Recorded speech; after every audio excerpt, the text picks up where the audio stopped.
దేవుని సన్నిధి, దేవుని మందిరము, దేవుని యొక్క ప్రేమ, ఇలాగా ఈరోజు అంశము దేవుని యందు సంతోషము, ఆనందము. దేవుని యందు ఆయన బిడ్డలకు సంతోషము, ఆనందము ఏ విధంగా ఉంటుందో మరి వాక్యం ద్వారా నేను తెలియజేస్తాను. కీర్తనల గ్రంథము 97వ కీర్తన 12వ అధ్యాయం 12వ వచనం చదవండి. 97వ అధ్యాయము 12వ వచనం. నీతిమంతులారా యెహోవా యందు సంతోషించుడి, ఆయన పరిశుద్ధ నామమును బట్టి ఆయనకు కృతజ్ఞతాస్తుతులు చెల్లించుడి అని వాక్యం సెలవిస్తుంది. నీతిమంతులారా యెహోవా యందు సంతోషించుడి. నీతిమంతులు ఎవరు? ఎవరైతే ఆయన్ను యేసుక్రీస్తును స్వరక్షకుడుగా అంగీకరించి ఆయన విశ్వాసం ఉంచుతారో, ఆయన నమ్మిక ఉంచుతారో వారు నీతిమంతులని బైబిల్ సెలవిస్తుంది. ఉదాహరణ చెప్పాలంటే అబ్రహాము కదండి. అబ్రహాము చూసినట్లయితే మరి అబ్రహాం కాబట్టి అబ్రహాము యెహోవాను నమ్మిను, అది అతనికి నీతిగా ఎంచబడింది కదా. మరి అట్లాగే అది యాకోబు పత్రిక ఆదికాండం 15:6 చూసినట్లయితే అతడు యెహోవాను నమ్మిను, అతడంటే అబ్రహాము కదండి. ఆయన అది అతను నీతిగా ఎంచాడట కదా.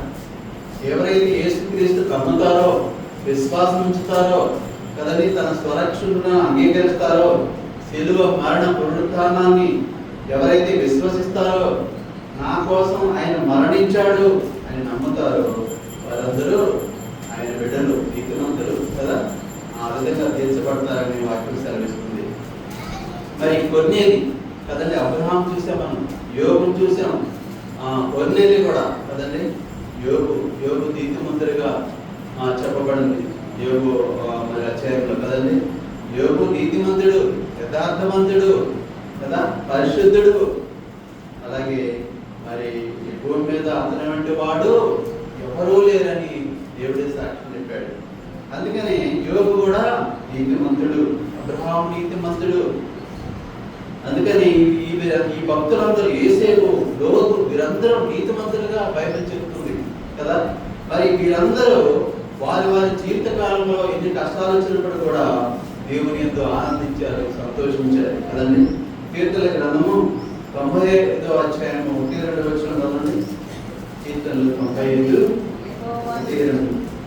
రండి, యెహోవాను గూర్చి ఉత్సాహధ్వని చేయుదుము, మన రక్షణ దుర్గమును బట్టి సంతోష గానము చేయుదుము. చూడండి, దేనికి రావాలంటే ఆయన సన్నిధికి యెహోవాను గూర్చి ఉత్సాహధ్వని చేయాలంట. మన రక్షణ దుర్గమును బట్టి సంతోష గానము చేయుదుము.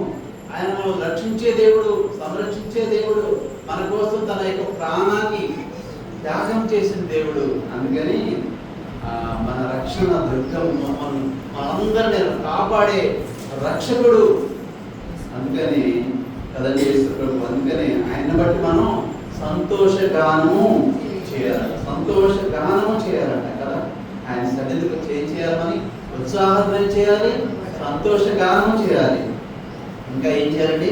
కృతజ్ఞతాస్తుతులతో ఆయన సన్నిధికి వచ్చేదము, కీర్తన పాడొచ్చు, ఆయన పేరిట సంతోషగానము చేయదు. దేవుని స్తోత్రం. దేవుని సన్నిధికి వచ్చిన బిడ్డలు ఏం చేస్తారండి?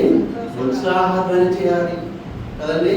మరి మనకిచ్చిన రక్షణ బట్టి మరి సంతోషము చేయాలి కదా. ఇంకా కృతజ్ఞతాస్తుతులు చెల్లిస్తూ ఆయన సన్నిధికి రావాలంటండి. కృతజ్ఞతాస్తుతులు మన యొక్క జీవిత కాలంలో, మన యొక్క కుటుంబంలో, మన యొక్క బిడ్డల ఎడల, మన యొక్క కుటుంబం ఎడల ఆయన చేసిన మేలు నిమిత్తమై ఏం చేయాలంట? కృతజ్ఞత ఏ విధంగా చెల్లించాలి? ఆయన సన్నిధికి రావడం వల్ల.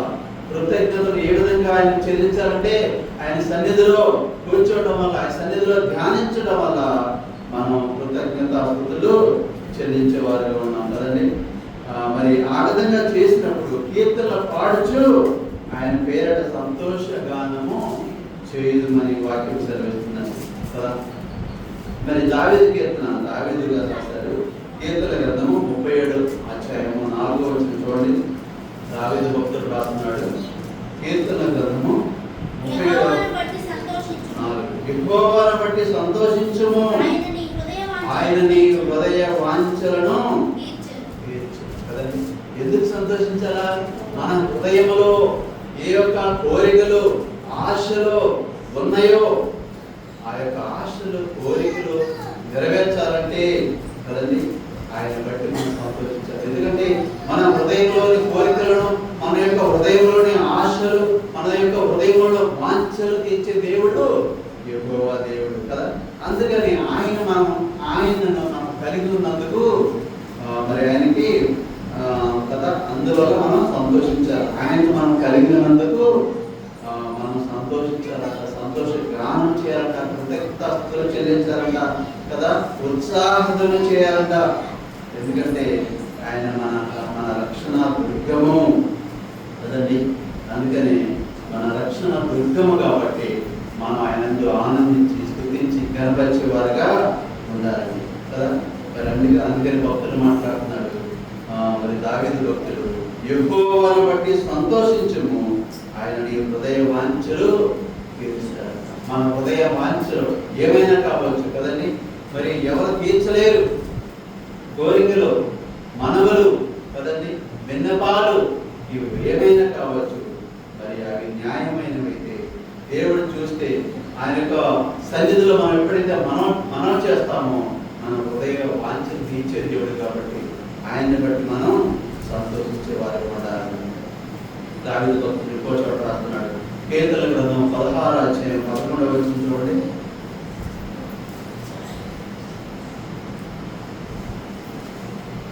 నీ సన్నిధిని సంపూర్ణ సంతోషం కలదు కదండి.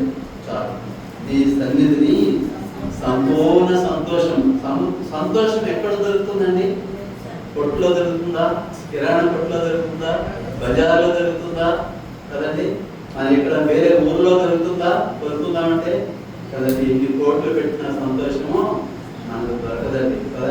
అది దేవుడిచ్చే సంతోషము, ఆయనతో ఆనందించడం వల్ల సంతోషము, ఆయన సన్నిధిలో గడపడం వల్ల సంతోషము, ఆయనకు కృతజ్ఞతాస్తుతులు చెల్లించడం వల్ల మనం మరి ఆయన సంతోషిస్తామన్నారు కదా. చూడండి భక్తులు మాట్లాడుతున్నారు. నీ సన్నిధిలో కదండి, నీ సన్నిధిలో సంపూర్ణ సంతోషము కలదు. ఎందుకంటే దావీదు భక్తుడు దేవుని సన్నిధిని అనుభవించాడు.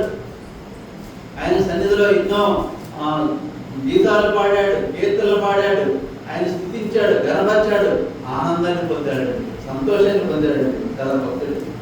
మరి ఎన్ని శ్రమలు ఉన్నప్పుడు కూడా దేవుని సన్నిధిలో గడిపేవాడుగా భక్తుడు దావీదు ఉన్నాడు. అందుకని మరి ఆయన అనుభవపూర్వకంగా ఏమంటున్నాడంటే నీ సన్నిధిని సంపూర్ణ సంతోషము కలదు అని భక్తుడు మాట్లాడారు కదా.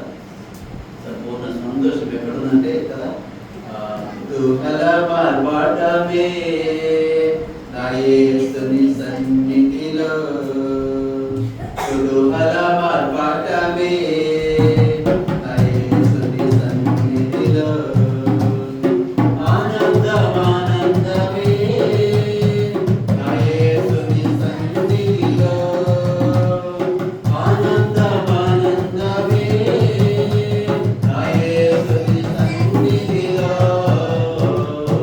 దుఃఖలపాటమే నా యేసుని సన్నిధిలో, దుఃఖలపాటమే నా యేసుని సన్నిధిలో. ఆయన సన్నిధిలో ఎలా ఉండాలంట? కుటుంబ ఆర్పాటం, సంతోషము కదా. ఆయన సన్నిధిలో కూర్చున్న వారికి ఎవరికైనా బాధ ఉంటుందా? నెమ్మది, సంతోషము, ఆనందము, మనశ్శాంతి కదండి. మరి ఎక్కడ దొరికిన ఆనందము, సంతోషము, మనశ్శాంతి ఆయన సన్నిధిలో దొరుకుతుంది. అది అనుభవించిన వారికే తెలుస్తుంది కదండి. బజార్లో దొరకదు మనశ్శాంతి, బజార్లో దొరకదు మరి ఆనందము, సంతోషము, ఆయన సన్నిధిలో జరుగుతుంది. అందుకని ఆయన సన్నిధికి వచ్చిన వారు కుతూహల ఆర్పాటంతో గీతాలు పాడాలి, పాటలు పాడాలి, స్తుతించాలి కదండి. ఆయన సన్నిధిలో గడిపేవారుగా ఉండాలండి. ఆ విధంగా దేవుని సన్నిధిలో పెడుతున్న భక్తులు ఏ విధంగా దావీదు భక్తుడు ఇంకో చోట మాట్లాడుతున్నాడు. కీర్తనల గ్రంథము 35వ అధ్యాయము 9వ వచనం చూడండి. అప్పుడు యెహోవాను బట్టి యెహోవా యందు నేను హర్షించెదను, ఆయన రక్షణను బట్టి నేను సంతోషించెదను. దేనికి భక్తుడు మాట్లాడుతున్నానండి? మరి యెహోవా యందు నేను హర్షిస్తాను, సంతోషిస్తాను. ఎందుకంటే ఆయన నాకు రక్షణకర్త, నాకు ఇచ్చిన రక్షణను బట్టి దావీదు మాట్లాడుతున్నాడు. అలాగే మనం కూడా మనకిచ్చిన రక్షణను బట్టి ప్రతి ఒక్కరు ఎవరైతే ఆయన నమ్మి విశ్వసిస్తారో, ఆయన స్వరక్షకులుగా చేసుకుంటారో వారందరూ రక్షించబడతారు. ఎందుకంటే ప్రతి ఒక్కరి కోసం ఆయన ప్రాణం పెట్టాడు కదండి.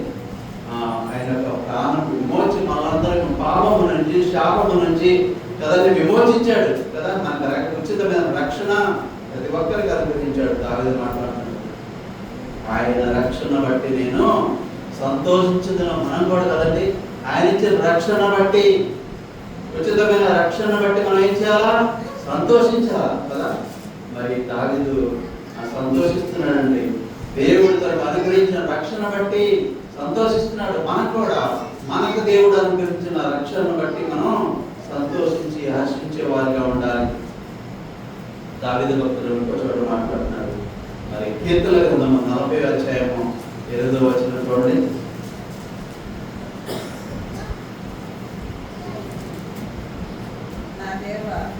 నా దేవా, నీ చిత్తము నెరవేర్చుట నాకు సంతోషము. ఈ ధర్మశాస్త్రము నా ఆంతర్యములో ఉన్నది. భక్తుడు ఏమని మాట్లాడుతుంది? నా దేవా, నా దేవా ఏంటంట? నీ చిత్తము నెరవేర్చుట. నీ చిత్తం ఏంటి? ఆయన ఆజ్ఞలు పాటించడం, ఆయన మాట వినటం, ఆయన చెప్పింది చేయడం, పరిశుద్ధ గ్రంథంలో ఉన్న లేఖనాల ప్రకారం మనం జీవించడం కదండి. ఆజ్ఞానుసారంగా జీవించడం, ఈ విధంగా చేస్తే ఆయన చిత్తం చేస్తున్నాడు. ఎందుకంటే ఇది ధర్మశాస్త్రం నా అంతర్యంలో ఉన్నది. ధర్మశాస్త్రం ప్రకారం ఎవరైతే జీవిస్తారో, ధర్మశాస్త్రం ప్రకారం ఎవరైతే మరి పాటిస్తారో, అనుసరిస్తారో, మరి అట్టి వారు సంతోషంగా జీవిస్తారంట. ఎందుకంటే నా దేవా, నీ చిత్తము నెరవేర్చుట నాకు సంతోషము. చూడండి, ఆయన చిత్తం ఏంటి? ధర్మశాస్త్రాన్ని మరి పాటించే వారిగా ఉండాలి, పాటించే వారిగా ఉండాలి, అనుసరించే వారిగా ఉండాలి కదండి. చదివే వారిగా ఉండాలి, ధర్మశాస్త్ర ప్రకారం జీవించే వారిగా ఉండాలి. మరి అది దేవుని చిత్తం కదండి, అది దేవుని చిత్తం. ఇంకా చూసినట్లయితే దావీదు భక్తుడు మాట్లాడుతున్నాడు. కీర్తనల గ్రంథము 32వ అధ్యాయం 11 చూడండి. కీర్తనల గ్రంథము 32వ అధ్యాయం 11. నీతిమంతులారా యెహోవాను బట్టి సంతోషించుడి, ఉల్లసించుడి. యథార్థ హృదయులారా మీరందరూ ఆనందగానము చేయుడి. చూడండి, నీతిమంతులారా మనం చెప్పుకున్న నీతిమంతులు ఎవరంటే ఆయన ఎవరైతే విశ్వసిస్తారో, ఆయన ఎవరైతే నమ్ముతారో వారందరూ నీతిమంతులుగా వారు తీసుకోవడం కదండి. అందుకని నీతిమంతులారా యెహోవాను బట్టి సంతోషించుడి, ఉల్లసించుడి, అతని ఉత్సాహగానం చేయుడి. యథార్థ హృదయులారా మీరందరూ కదండి ఆనందగానము చేయుడి అని బైబిల్ సెలవిస్తుంది. ఆనందగానము చేయుడి. చూడండి, ఆనందము, సంతోషము ఇవన్నీ కదండి ఎక్కడ దొరుకుతుందంటే దేవుని యొక్క సన్నిధిలో, దేవుని యొక్క పరిశుద్ధ గ్రంథాన్ని చదవడం వల్ల, ఆయన యొక్క వాక్యాన్ని మనం ధ్యానించడం వల్ల, ఆయన సన్నిధిలో మనం జీవించడం వల్ల, నివసించడం వల్ల దొరుకుతుంది అని వాక్యం సెలవిస్తుంది. మరి చూడండి, దేవుడు కూడా కొన్ని విషయాల్లో సంతోషిస్తాడు. మరి దేని విషయంలో సంతోషిస్తాడు, దేవుని విషయంలో సంతోషించడం మనం చూసినట్లయితే కీర్తనల గ్రంథము 147వ అధ్యాయము 10-11 వచనం చూడండి. 147వ అధ్యాయము 10వ వచనము 11వ వచనం.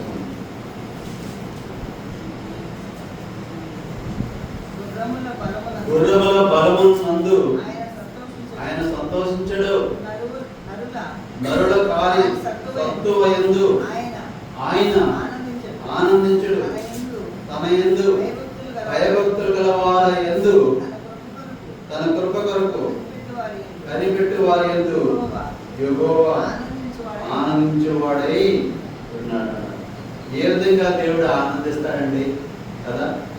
నరుడు యొక్క చూడండి, గుర్రముల బలమును బట్టి కాదు కదా, గుర్రములు చాలా మరి స్పీడ్గా పరిగెడతాయి కదండి, వాటిని బట్టి ఆయన సంతోషించాడు. మరి ఎలా సంతోషిస్తాడంటే తన యందు భయభక్తులు గల వారి యందు మరి యెహోవా ఆనందించువాడై ఉన్నాడు కదండి. గుర్రముల బలమునందు ఆయన సంతోషించడు కదండి. నరుడు కాలి సత్తువ యందు ఆయన ఆనందించడు కదా. మనకు బలం ఉంది, అందం ఉంది, మరి చూడండి సౌందర్యం ఉంది కదా, చదువు ఉంది, జ్ఞానం ఉంది, వీటి ఎంత దేవుడు ఆనందించడండి. మనకి ఎంత చదువు ఉన్నప్పుడు కూడా, ఎంత అందం ఉన్నప్పుడు కూడా కదా, ఆయన ఎందు భయభక్తులు గల వారి ఎడల దేవుడు ఆనందించేవాడని ఉన్నాడు కదా. మరి తన యందు ఎవరైతే భయభక్తులు గల వారి యందు, ఎవరైతే భయభక్తులు కలిగి ఉంటారో వారి యందు యెహోవా మరి ఆనందించువాడై ఉన్నాడు. దేవుని స్తోత్రం కదండి. మరి వేరే వాటి వల్ల దేవుడు ఆనందించడు. ఎవరైతే దేవుని యందు భయభక్తులు కలిగి ఉంటారో వారి యందు దేవుడు ఆనందించేవాడై సంతోషించేవాడై ఉంటాడంట కదండి. మరి చూడండి, మీరు చూసినట్లయితే యెషయా గ్రంథము 41వ అధ్యాయం 16వ వచనం చూసినట్లయితే, యెషయా గ్రంథము 41వ అధ్యాయం 16వ వచనం.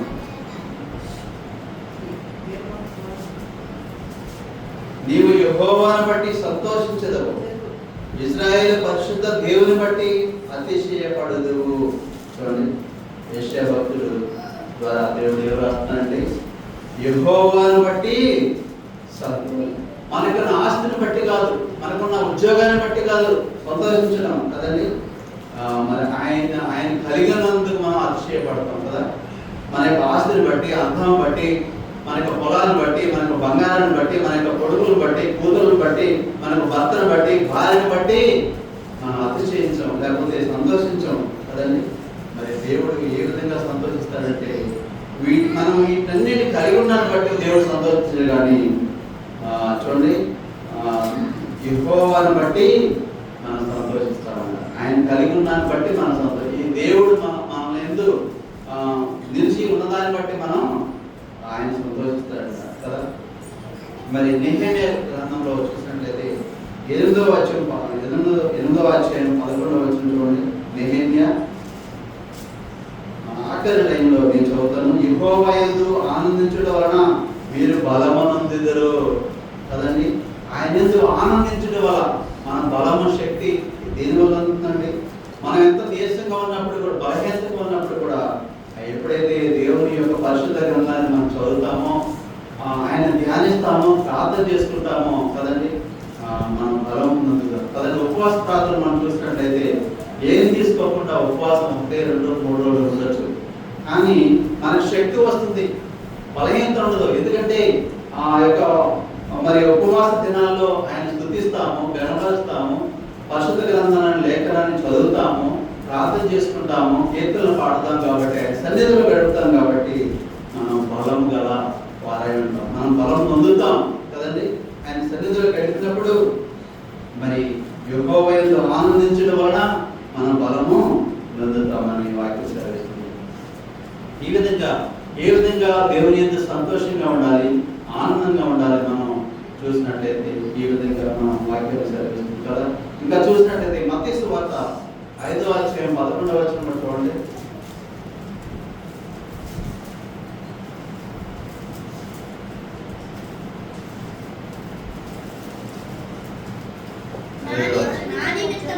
నా నిమిత్తము జనులు మిమ్మల్ని నిందించి హింసించి మీ మీద అబద్ధ సాక్షులుగా 5:11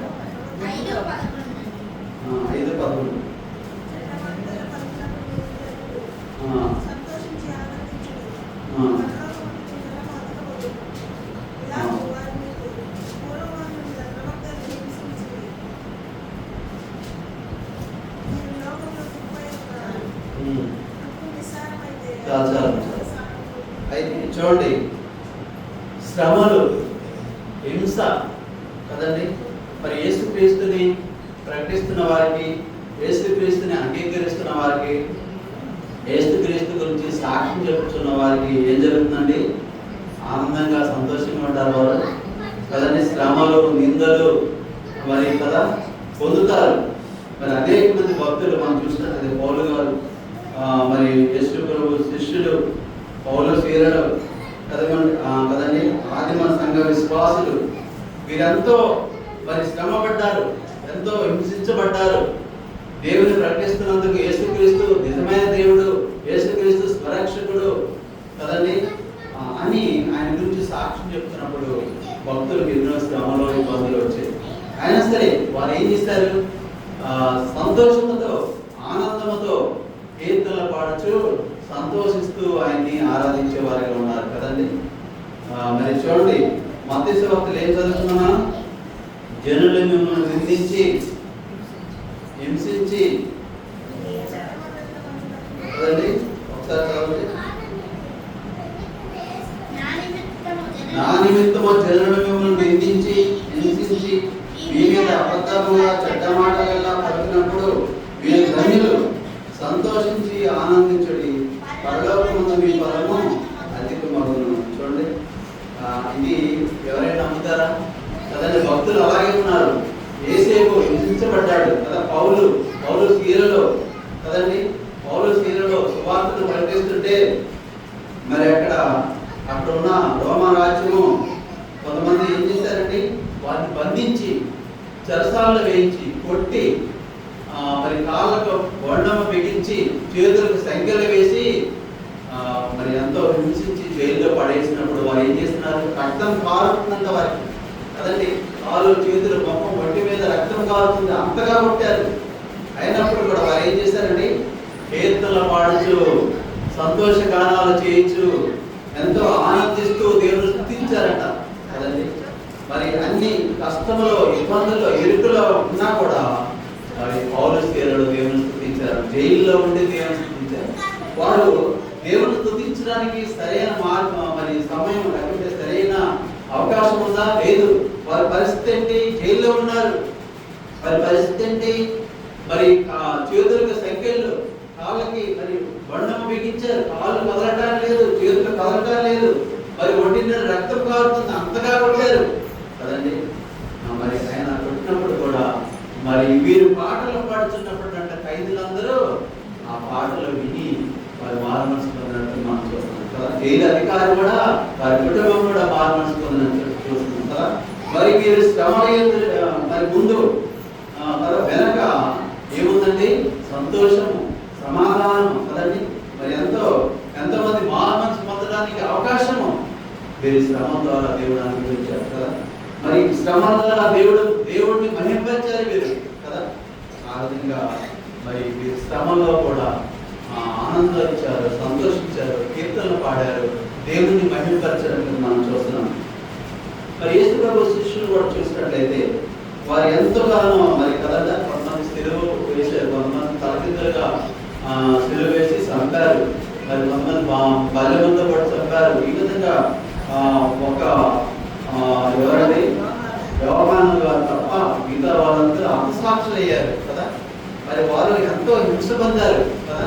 దేవుని కొరకు సంతోషంగా వారి ప్రాణాలని త్యాగం చేసినట్టుగా మనం చూస్తున్నాం. ఆనందంగా వారి ప్రాణాలని దేవుని కొరకు విడిచినట్లుగా మనం చూస్తున్నాం కదండి. మరి ఎంత గొప్ప ధన్యత కదా. దేవుని ప్రకటిస్తున్నట్టు, అందుకు దేవుని స్వరక్షణలో అంగీకరించినందుకు ఎంతో హింస, శ్రమలు పొందినట్లుగా మనం చూస్తున్నాం. మరి ఇంకా చూసినట్లయితే ఆదిమ సంఘ విశ్వాసులు ఏం చేస్తారండి? మరి వారు క్రైస్తవులుగా మారినందుకు కదండి, వారు యేసుక్రీస్తుని నమ్మినందుకు, వారు యేసుక్రీస్తుని స్వరక్షకుడుగా అంగీకరించినందుకు, వారు యేసుక్రీస్తు గురించి సాక్ష్యం చెప్తున్నందుకు వారికి ఎన్నో శ్రమలు, వారి విశ్వాసాన్ని బట్టి వారికి ఎన్నో శ్రమలు వచ్చాయి కదండి. మరి అయినప్పటికీ కూడా వారు విశ్వాసాన్ని వదులుకోలేదు. వారు హింసించబడ్డారు, హతసాక్షులు అయ్యారు కదా. మరి అయినప్పుడు కూడా వారు చూడండి ఇంకా దినదినం అభివృద్ధి పొందుతున్నారంట. ఎలాగ వారు విశ్వాసంతో ఇంటింట రొట్టె విరుచుట ఎందు, ప్రార్థన చేయడం ఎందు, సహవాసం అందు సంతోషించారంట, ఆనందించారంట. ఇంకా ఆ సంఘము అభివృద్ధి దేవుని స్తోత్రం. ఆ సంఘము అభివృద్ధి పొందుతున్నారు. ఎముస్తల ద్వారా కదా దేవుని మహిమపరిచారు, సంతోషించారు, సంతోష గానాలు చేశారు. ఆ విధంగా చేయటం వల్ల మరి దేవునికి మహిమ వస్తుంది కదండి.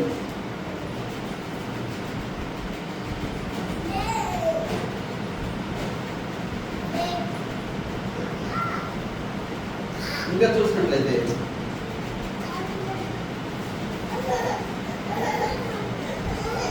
ఒకసారి హబక్కూకు రాసిన 3వ అధ్యాయము 17వ అధ్యాయం 17వ వచనం చదువుకున్నాం. హబక్కూకు 3వ అధ్యాయం 17వ వచనం. ఉంటారా?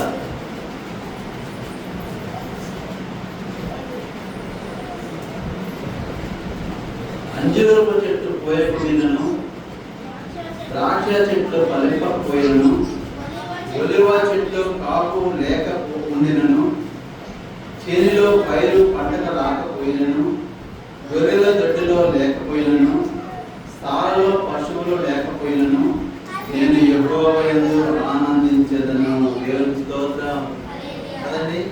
అంజూరపు అసలు దేనికి ఎప్పుడు స్తుతి చెల్లిస్తారు? ఎవరైనా సహజంగా ఎప్పుడు ఆనందంగా సంతోషంగా ఉంటారు?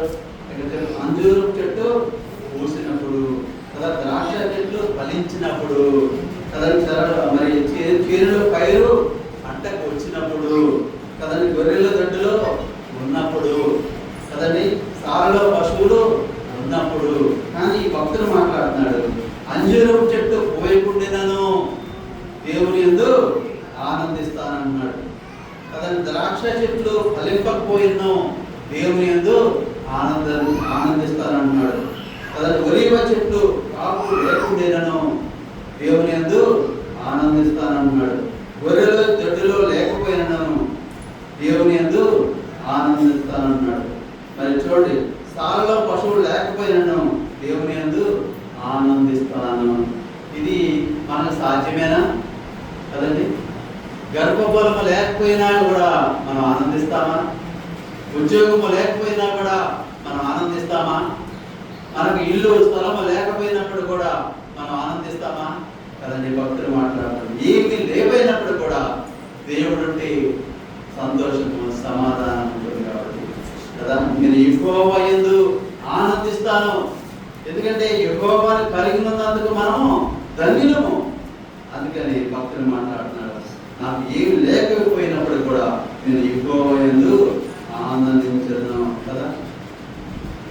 చూడు, ఇంకా నా రక్షణకర్త అయిన నా దేవుని యందు నేను సంతోషించదును. 18వ వచనం, నా రక్షణకర్త అయిన, ఎందుకంటే నాకు రక్షణ అనుగ్రహించిన దేవునికి, ఆ దేవుని యందు నేను సంతోషిస్తాను. ఎందుకంటే ఉచితంగా రక్షణ నాకు అనుగ్రహించాడు అని భక్తులు మాట్లాడుతున్నారు. అందులో బట్టి నేను సంతోషిస్తానని భక్తులు మాట్లాడుతున్నాడు కదా. ఈ విధంగా ఏమీ లేకపోయినప్పుడు కూడా కదండి, ఉద్యోగం లేకపోయినా, మా భాషలో చెప్పుకోవాలంటే ఉద్యోగం లేకపోయినా, మరి ఆస్తి లేకపోయినా, ఇల్లు లేకపోయినా, స్థలం లేకపోయినా, బిడ్డలు లేకపోయినా, గర్భఫలం లేకపోయినా, ఏమి లేకపోయినా కూడా కదండి యెహోవా యందు ఆనందిస్తే అది తర్వాత అవన్నీ దేవుడు అనుగ్రహిస్తాడు కదా. ఆలస్యమైనప్పుడు కూడా ఎప్పుడైతే నువ్వు దేవుని బిడ్డగా ఉంది, దేవుని పేరు చెప్పుకున్నప్పుడు, దేవుని బిడ్డగా ఉన్నప్పుడు, దేవుని స్తుతించినప్పుడు, దేవుని కలిగి ఉన్నప్పుడు, దేవుని యందు ఆనందించినప్పుడు మాత్రమే ఇవన్నీ జరుగుతాయి. దేవుడు ఆలస్యమైనప్పుడు కూడా మరి శ్రేష్టమైన దేవుడు పైనుంచి మరి పరంగా దేవుడు అనుగ్రహిస్తాడు. మరి ప్రసంగి గ్రంథం చూసినట్లయితే ఆఖరిగా 3వ అధ్యాయము 12వ వచనం చదువుతున్నాం. ప్రసంగి 3వ అధ్యాయం 12వ వచనం,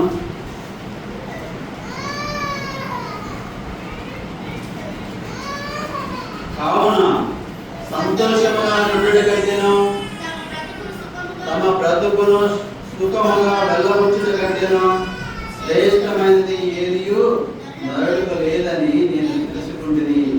ఎవరు రాస్తున్నారు ఇది? సొలొమోను కదా. సొలొమోను మహాజ్ఞాని.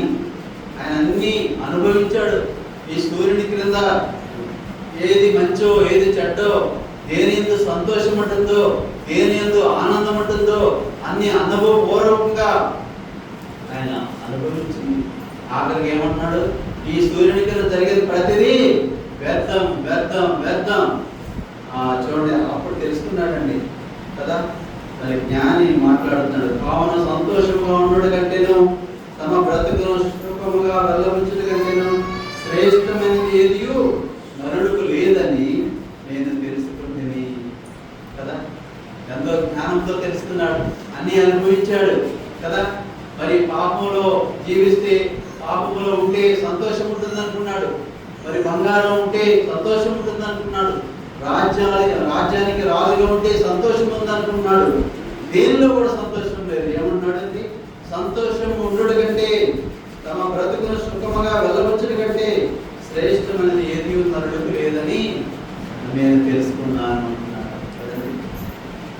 సంతోషం, ఈ సంతోషం కదా, సంతోషమే సమాధానం, సంతోషమే సమాధానము, సంతోషము సమాధానము, జపనాశక్యమైన సంతోషం, జపనాశక్యమైన సంతోషం. ఈ సంతోషం నీకు కావలెనా, ఈ సంతోషం నీకు కావలెనా, ఈ సంతోషం నీకు కావలెనా, నేడే యేసు నొద్దకు రాము, నేడే యేసు నొద్దకు రాము. సంతోషమే సమాధానం, సంతోషమే సమాధానము, సంతోషమే సమాధానము, సర్వనాశక్యమైన సంతోషం, సమాధానం, ఆనందం కావాలంటే ఎక్కడ కావాలండి? దేవుని సన్నిధికి రావాలి, దేవుని ఎద్దుకు రావాలి కదండి. బజార్లో సంతోషము సమాధానం దొరకదు, మన ఇంట్లో సంతోషము సమాధానం దొరకదు. సంతోషము సమాధానం లేనప్పుడు దేవుని సన్నిధిలోకి వచ్చి మనం చేసినప్పుడు దేవుడు సంతోషాన్ని సమాధానాన్ని అనుగ్రహిస్తాడు. అనేక మంది భక్తులు వారి శ్రమల ద్వారా, కష్టాల ద్వారా, మరి శ్రమల గుండా వెళుతూ దేవుని మహిమపరిచి వారి సంతోషాన్ని పొందుకున్నారు, ఆనందాన్ని పొందుకున్నారు. అట్టి ఆనందం నీకు కావాలా, అట్టి సంతోషం నీకు కావాలా, దేవుని దగ్గర దేవుని యొక్క సన్నిధిలో గడపండి. అట్టి సంతోషం, ఆనందం మీరు కూడా పొందుకుంటారు. మన మధ్యలో